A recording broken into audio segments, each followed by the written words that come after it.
Siapa yang paling berani? Di atas geladak kapal perang US Army, ada 3 pemimpin negara sedang berdiskusi. Ada Presiden Amerika, Presiden Jepang, dan Presiden Indonesia. Nah, mereka ini sedang berdiskusi tentang siapa prajurit yang paling berani. Kebetulan di sekitar kapal itu ada hiu-hiu yang sedang berenang. Kemudian Presiden Amerika pun memanggil salah satu anak buahnya.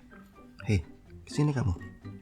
Kamu saya suruh untuk mengelilingi kapal 10 kali. Siap, laksanakan Pak." Setelah tentara itu selesai, kemudian dia naik ke kapal. "Sudah selesai Pak. Hebat kamu. Kembali ke pasukan."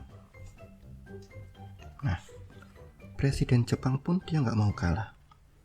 Kemudian dia memanggil salah satu anak buahnya. "Sersan, sini sebentar. Coba kamu kelilingi kapal ini 50 kali. Sang Sersan pun sedikit takut. Ada hiu. Tapi karena disuruh, dia kemudian melaksanakan tugasnya. Dia membuka bajunya, kemudian terjun ke laut dan berenang 50 kali sambil dikejar hiu. Kemudian setelah itu dia menghadap. "Siap, sudah selesai." "Hebat kamu. Kembali ke tempat." Lihat kan, Pak Presiden Amerika, prajurit saya lebih berani dari prajurit Anda. Kemudian sang Presiden Indonesia pun muncul. "Koral, sini kamu. Sekarang saya perintahkan kamu untuk terjun ke laut, berenang mengelilingi kapal sebanyak 100 kali, oke?" Sang Kopral pun menjawab, "Hah? Anda gila ya Gus? Kamu disuruh saya berenang sama hiu." Sang Kopral pun kemudian pergi meninggalkan Gus Dur. Kemudian Gus Dur dengan sangat bangga. "Lihat kan, Pak Presiden Amerika, Pak Presiden Jepang, kira-kira siapa yang paling berani? Ya Kopral saya lah. Presidennya aja berani dilawan."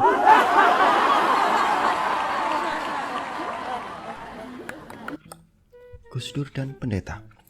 Suatu ketika, Gus Dur bertemu dengan seorang pendeta di sebuah pesawat maskapai asing. Mereka sama-sama meninggalkan Singapura menuju Jakarta. Di tengah perjalanan, pramugari menawari makanan pendeta itu. "Mau makan apa, Pak?"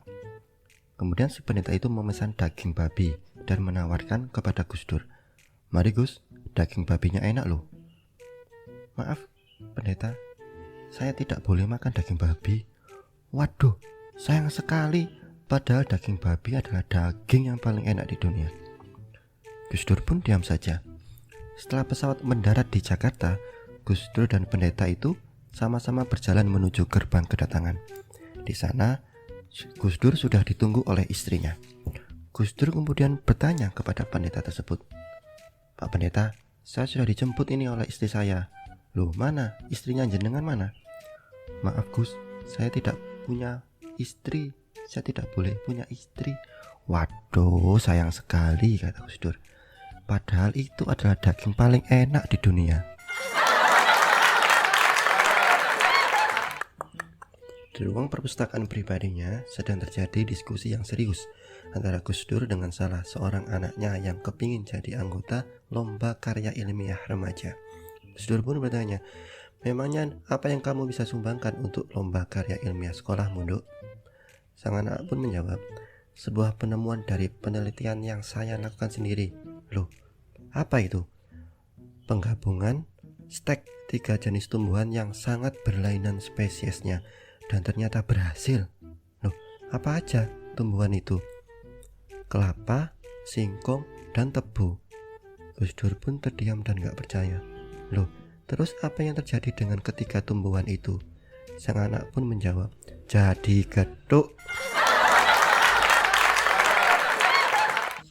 Di luar Hotel Hilton, Gus Dur bersama sahabatnya yang seorang turis Jepang mau pergi ke bandara. Mereka naik taksi di jalan. Tiba-tiba saja ada mobil kencang banget yang menyalip taksi tersebut. Dengan bangganya turis Jepang itu berteriak, "Ah, Toyota, made in Japan, so fast." Nggak lama kemudian, ada mobil lain yang nyalip taksi itu. Si Jepang pun berteriak lagi, "Ha, Nissan, made in Japan, so fast." Dan kemudian ada lagi mobil ketiga yang menyalip. Dan si Jepang pun berteriak, "Ha, Mitsubishi, made in Japan, so fast." Gus Dur dan sopir taksi itu merasa kesal melihat si Jepang ini. Kemudian sesampainya di bandara, sopir taksi bilang si Jepang, $100 please. Si Jepang pun bilang, $100? It's not far from the hotel. Gus Dur pun bilang, Argometer made in Japan, so fast. Agama apa yang paling dekat dengan Tuhan? Pada suatu ketika, tokoh agama Islam, Kristen, dan Buddha sedang berdebat. Gus Dur tentu sebagai wakil dari agama Islam. Kala itu yang diperdebatkan adalah mengenai agama mana yang paling dekat dengan Tuhan. Seorang biksu Buddha menjawab duluan, "Agama saya lah yang paling dekat Tuhan. Karena setiap kita beribadah, kita memanggil Tuhan, kita mengucapkan Om. Nah, kalian tahu sendiri kan seberapa dekat antara paman dengan keponakannya?" Seorang pendeta dari agama Kristen menyangkal, "Ya nggak bisa, pasti agama saya lah yang lebih dekat dengan Tuhan." Loh, kok bisa? Ya, kenapa tidak?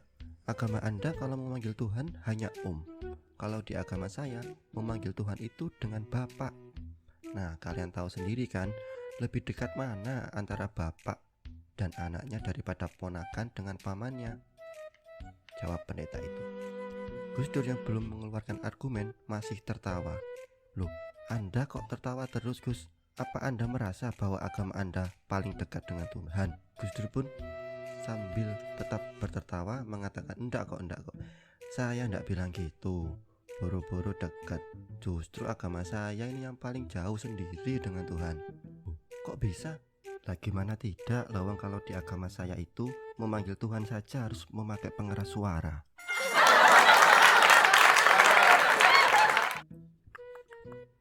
Gus Dur itu rutin tidur malam itu jam 1.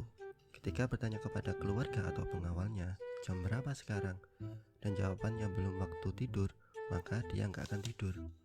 Nah, untuk menjaga kesehatan Gus Dur agar tidak tidur terlalu malam, pihak keluarga pun berkomplot. Kalau Gus Dur tanya jam berapa, bilang sudah jam 1 ya, biar Gus Dur segera tidur. Hal itu pun berlangsung beberapa kali. Gus Dur pun akhirnya sadar, waduh, selama ini saya dikibulin. Dan tanpa sepengetahuan keluarga, Gus Dur membeli jam tangan yang ketika dipencet bisa berbunyi. Suatu malam pukul 11 malam, Gus Dur bertanya kepada keluarganya, "Sudah jam berapa sekarang?"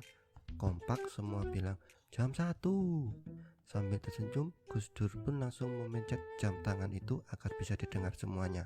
Dalam bahasa Inggris bunyinya, "The time now is 11 o'clock."